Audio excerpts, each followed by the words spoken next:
dala, no? O kini ibuksa na kaganiha o ang atong mga senator judges nagsuot na sa ilang mga sutana, sa ilang mga robes, no? O nag-akto na bilang mga senator judges kay nag-take oath naman sila kaganihan.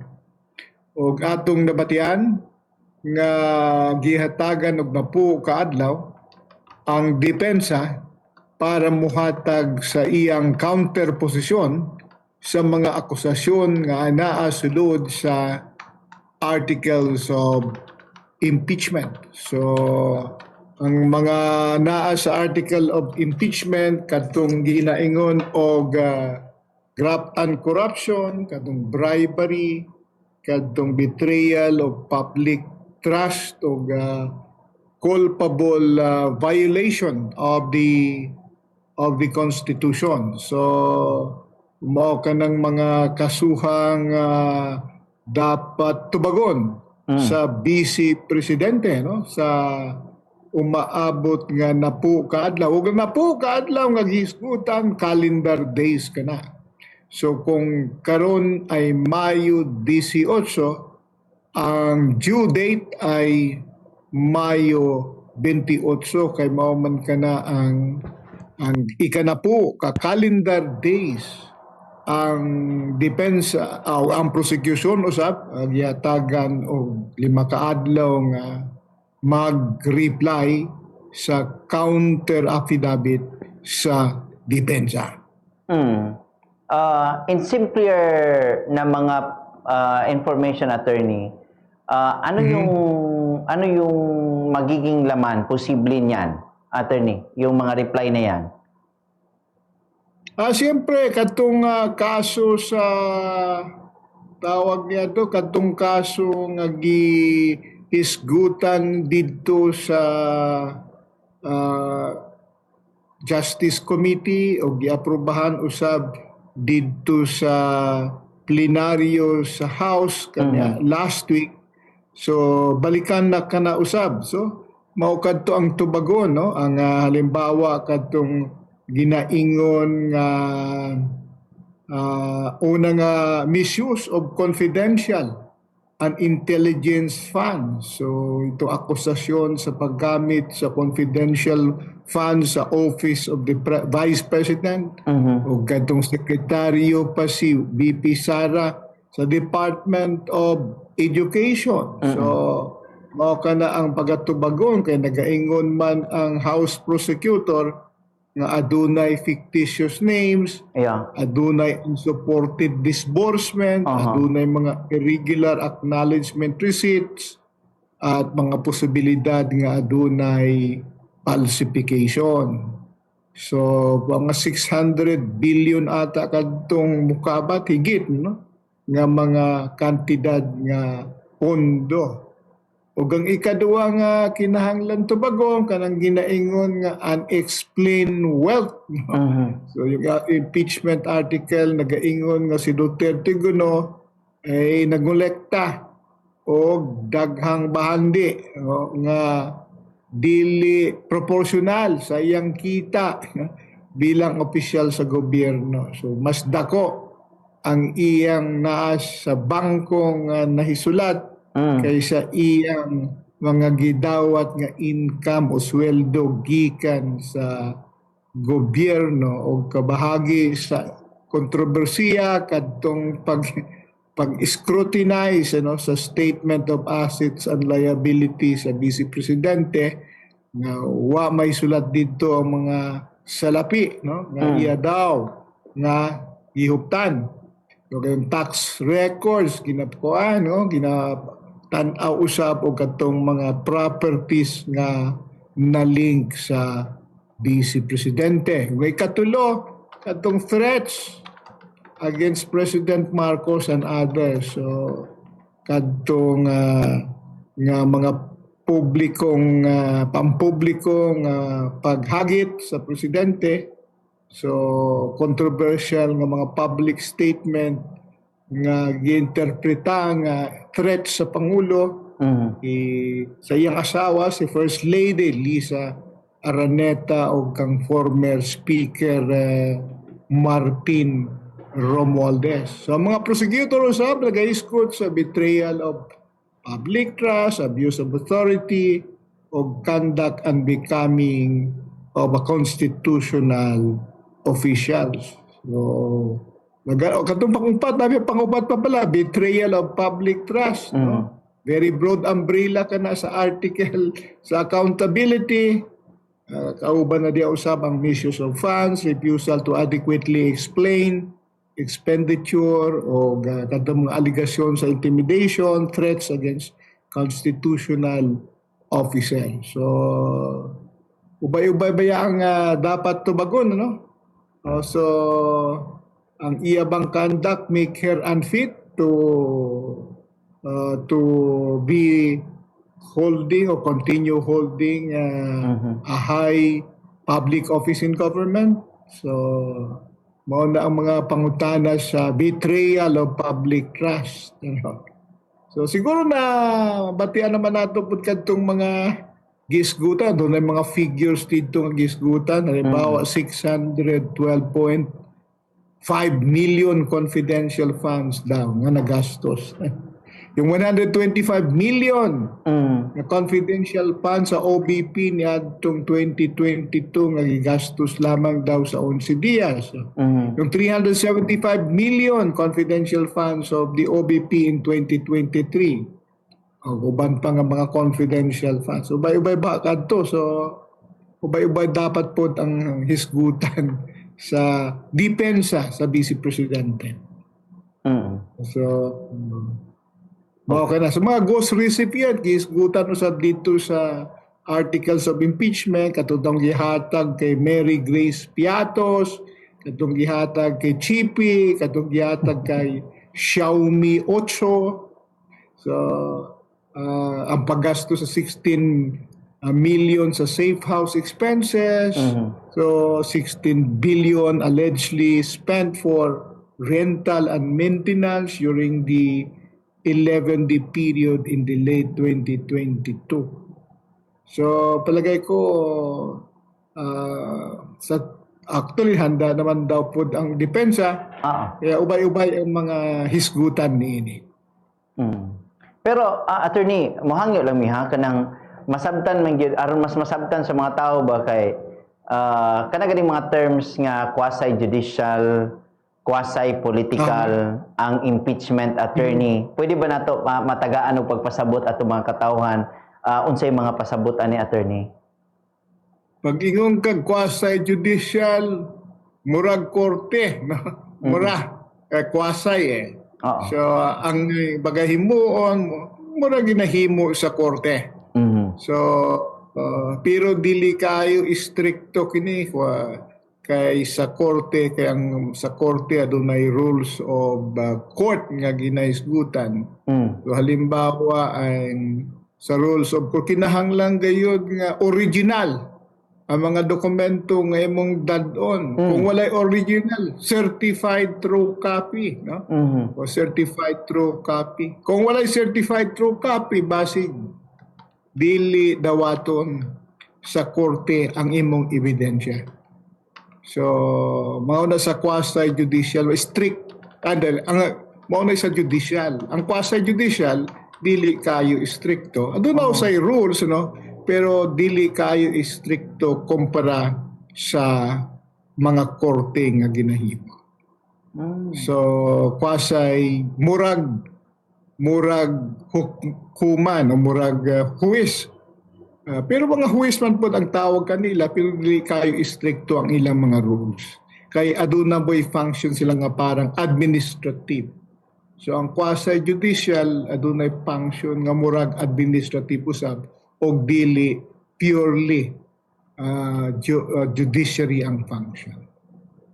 So parang administrative nga parang korte. Kaya quasi-judicial. Amo to nakadumdum ko atong kang corona, attorney ba nga naay gitong mga pangutan. Huwag kang Senadora Risa nga mostly natin pangutan asa nakuha ang ubang evidence. Mayingon na nga nasa internet nakuha nila diretso. So naay posibilidad niya inana niya magdepende na siya, attorney, sa unsay tawagan ng kanang cross-examine no?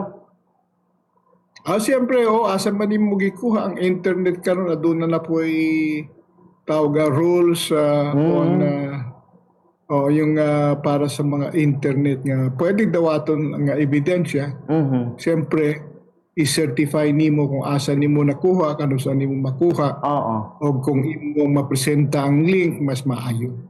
Ah. So, pero kana dawaton lang usab ka na sa korte.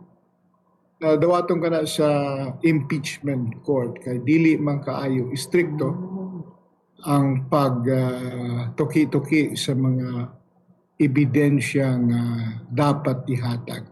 Mhm. So more on liberal, no? Mas liberal. Kung Okay. ingno natin, mas liberal ang pagdawat sa mga ebidensya sa mga quasi-judicial body.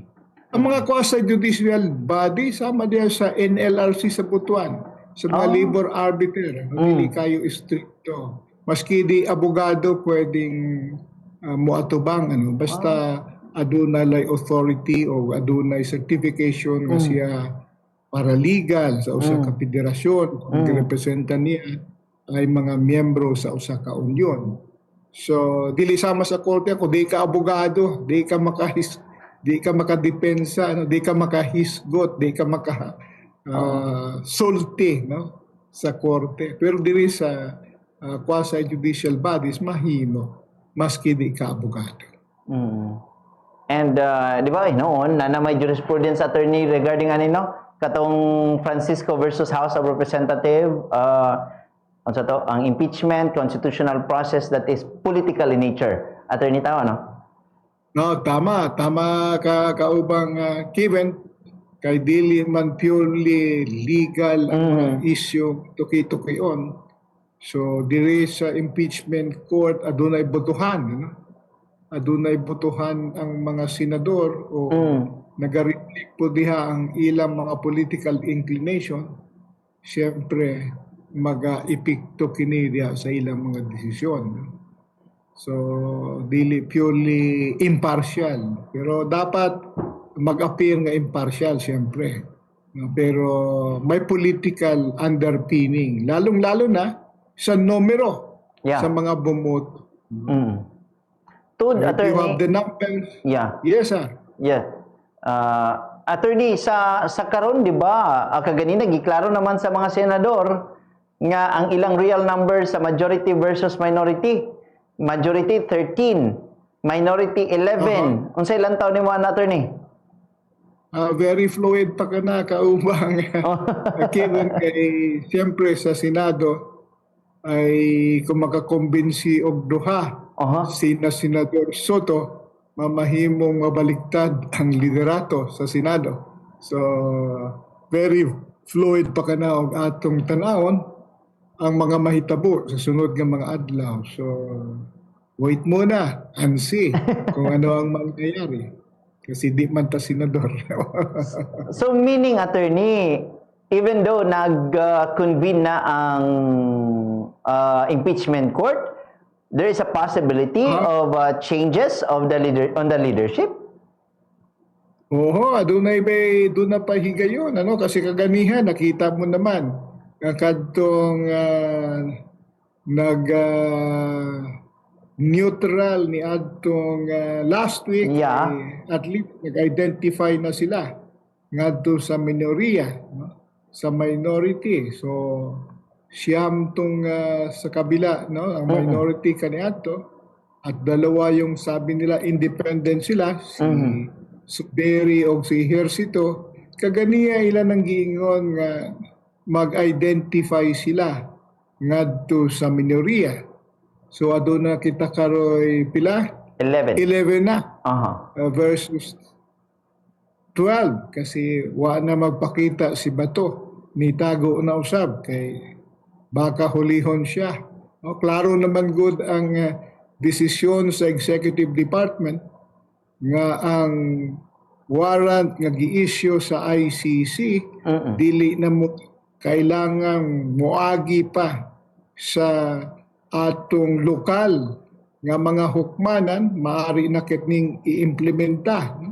Ayon dito sa atong Republic Act 9851 o sa Constitution nga nagaingon na generally accepted principles of international law shall form part of the law of the land. So kaning kaso ni Batong Agyatubang, crimes against humanity. So tawag ni Ana ay basic fundamental yan na balaod. So crimes against humanity is an erga omnes crimes, no? So tibuok humanidad ang imong nalapastangan, kaya ang dili lamang usa ka nasod ang imong kalaban, tibuok nasod ang imong o sa mga nasod imong kalaban, kasi kini is seriously wrong at basically wrong nga bisag di kini nakasulat ay alam ng mga tao na kini mali. Mao kana nga gitawag og erga omnes. So kauban kana sa ginatawag og generally accepted principles of international law that shall form part of Philippine law. So di lang kana, no? Giingon sa Office of the Solicitor General sa ilang comment ay mamahimong isurrender o extradite ang usa ka tawong giakusahan og crimes against humanity sa Pilipinas. Ug kadtong gihimo kang Presidente Duterte, surrender og wala na moagi sa mga korte sa Pilipinas. Kaingon sa Solicitor General, anaaman kini gihatag sa Section 17 sa Republic Act 9851 o kanang ginatawag og Philippine International Humanitarian Law or Law on Genocide, Law on the War Crimes, and Law on Crimes against Humanity. Okay. So, almost maglisod o balansin. Napaday isa, attorney.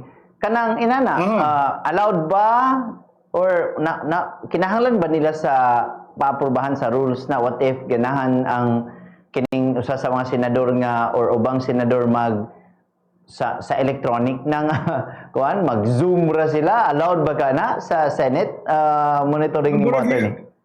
Nag-aprobahan na sa Senate rules. Pero adunay ibang nga rules sa impeachment. So usa ka na kahisgutan usab nila, no? Kaya ang ordinary Senate rules ay na-insert na tong pwedeng bumoto sa electronic, no? Dirikha sa impeachment, kaya na separate rules man ang impeachment court, no? Alam natin na iba. So na-insert ka dito, mao ka na ang pangutana nga siguro itakol na usab sa impeachment proceedings sa umaabot nga kano sa man 28 ba ang 28 10. yung 10 days. Last day, no? So i-schedule pa na pa may reply. So i-schedule pa yung sunod na hearing. Pero nakita nato kaubang Kevin na adunay ta mga prosecutor nga gikan sa Mindanao, sa pila ka prosecutor to 11. Yeah. 11 ka prosecutors nga napili sa House nga gibasa kaganiha. Siyempre kadtong taga Batangas nga chairperson sa Committee on Justice, si Congressman Jerbel Nuestro, ang head prosecutor.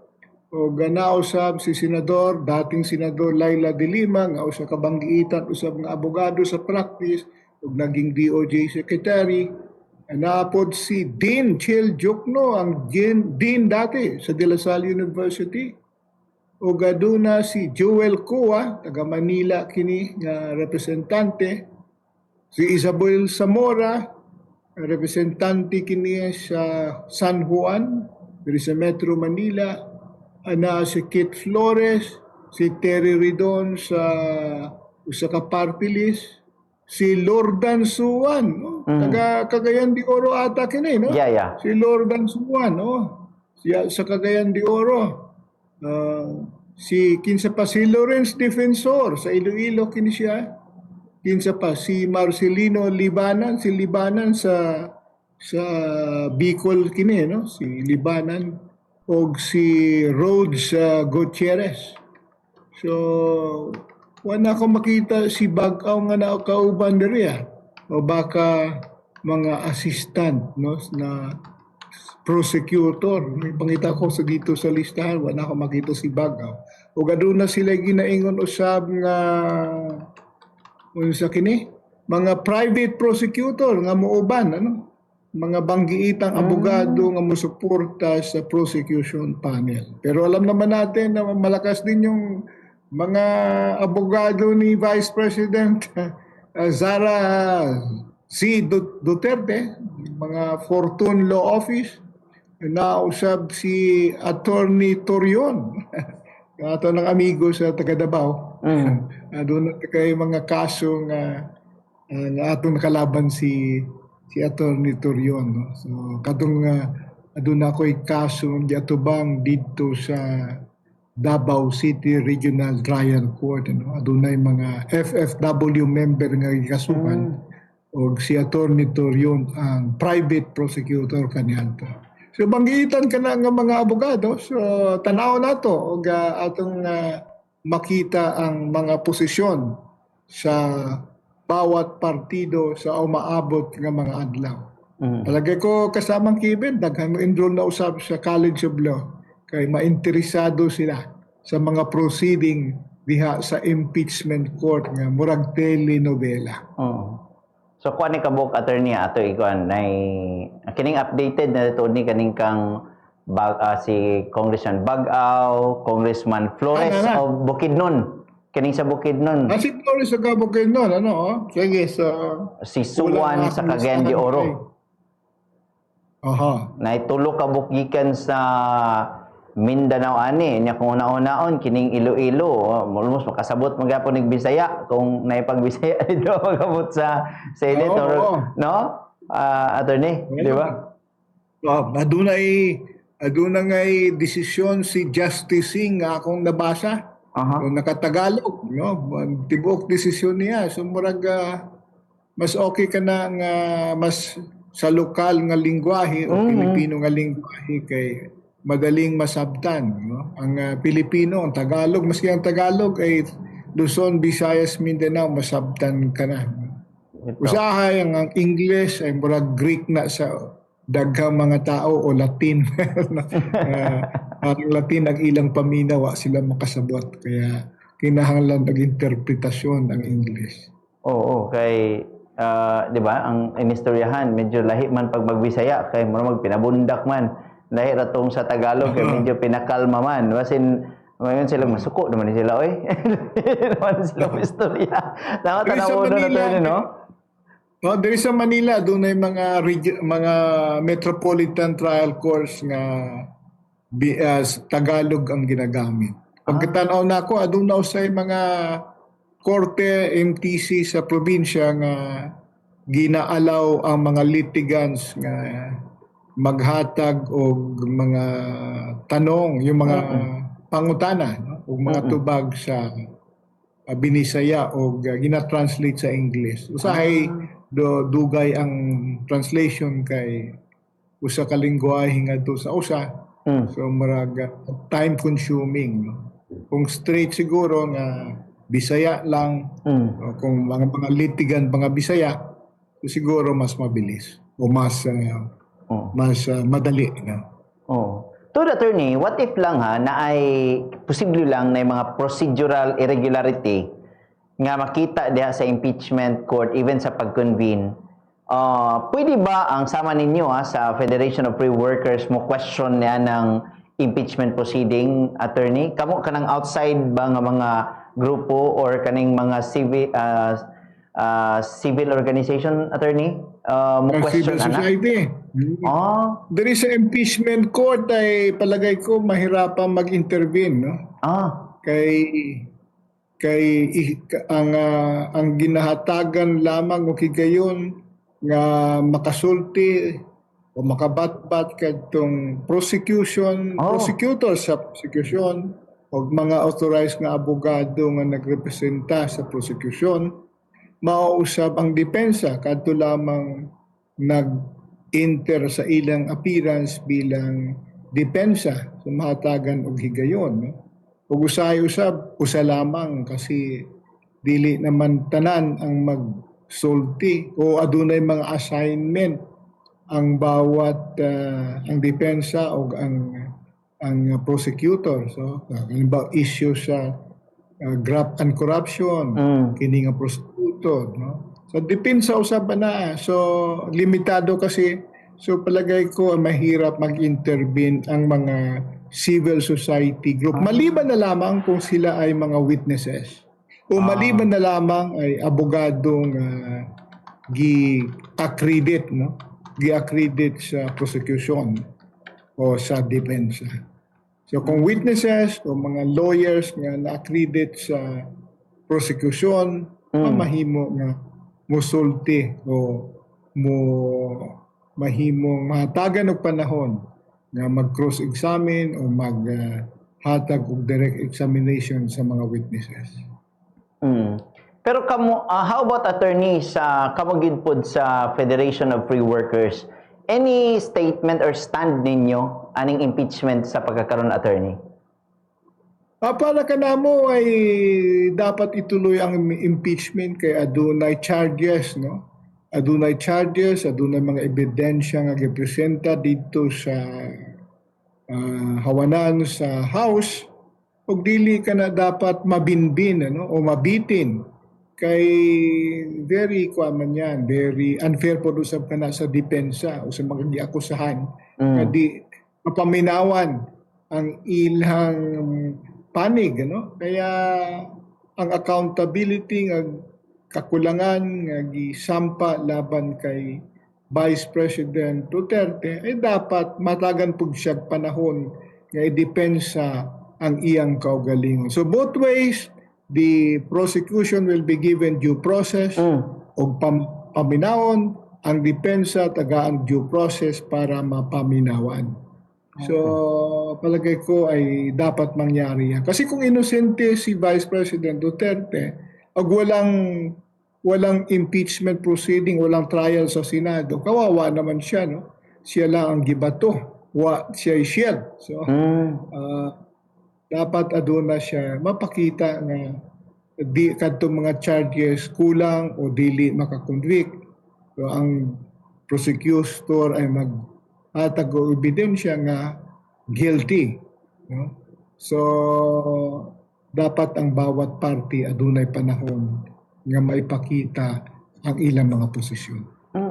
So at least atong nadungog ang inyong side, attorney, nga open gyapon kamo nga dapat motubag aga matag kampo para nga doon nagpaglaro. And nagpasabot pa gid kini nga kamo gyud dako pud ang pagsalig sa Senado, attorney, nga digid pud sila mutanaw ani for kanang kulor sa politika dapat sa tanang ebidensya. Yun ang dapat mangyari, ano? So atong ginaampo nga maski kadtong mga tawag ini, mga higala or political allies ay dapat i-appreciate ang ebidensya sa bawat partido og dili sana, no? Dili matagaan og kulay, no? So ang atong ginaampo nga adunay impartial nga mangyari nga trial sa Senado. So ato naman nakitaan nga nang may nagaingon nga adunay pabor, no? Adunay numero, no, para kay Vice President Duterte. Pero kung makita ang ebidensya o siyempre ang makitan usab sa ang ebidensya sa publiko, maka-form usab silag mga opinion nga mamahimo usab nga maka-impluwensya sa atong mga senador nga nagalingkod bilang mga huwis sa impeachment trial. Sige, attorney, daghan kayong salamat, attorney, ha, sa paghatag og legal nga advice og amo po dadunggan ha ang side ninyo isip usa ka presidente sa Federation of Free Workers nakatabang kini nga hiskutanan karon gabiuna para mas mahatag katin-awan ang tanan og Salamat yung kay attorney alang sa ato ang pakiginabi Daghang kanimo karong salamat gabi una. Kevin, ug daghang salamat usab sa imong tigpaminaw ug mga social media supporter sa Bombo Radio Butuan. Mabuhay po kayo. Salamat attorney Sunny Matu